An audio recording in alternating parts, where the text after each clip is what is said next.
High রে যদি আমার বন্ধু এই অবস্থা দেখে ডাইরেক্ট মাইকে অ্যানাউন্স করে কই দিব। ওই রকল ও সাইফুল যে বোর গুলাম ওইটা তোর আজকে নিজে চোখে পেটটি গেলে দেখে নিয়ে হুম কো ওই তো দেয়ারে নাই ফাইনাল কলেবার আছে কলেবারে ফাইনাল বোর কাপড় দিবেন নিছি কি রে সাইফুল কি করস রং রং করতাছি রং বুঝছস না কালার জায়গা রং করতাছি। রং নাকি আমরা ভালো করে জানি আমার কপালে কি বুদাই লেখা আছে না তুই কি করছাস? আমি আমার বউ দুটো রং করতাছি বুঝবি না নাহলে বাড়ির রং। রং কথা সৎ করে দেখছ কি কি পরিমাণ বোর গুলাম। পরের দিন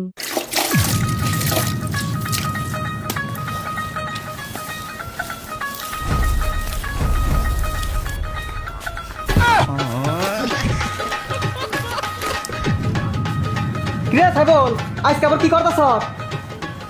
না রে মানজা বিশ করতেছি বুঝছস না এক্সারসাইজ করতাছি। এক্সারসাইজ করবেন না কি করতেছ তোরা তো নিজে চোখে দেখলাম। হেই তোরা বিশেষ করবি না যা খালি বাবার বোর গুলাম আমি কিন্তু জীবন তা না। ও বনি বোর গুলাম নাকি তা তো দেখলামই ইয়ার পরে যদি আরেকদিন বোর কাম করতে দেখি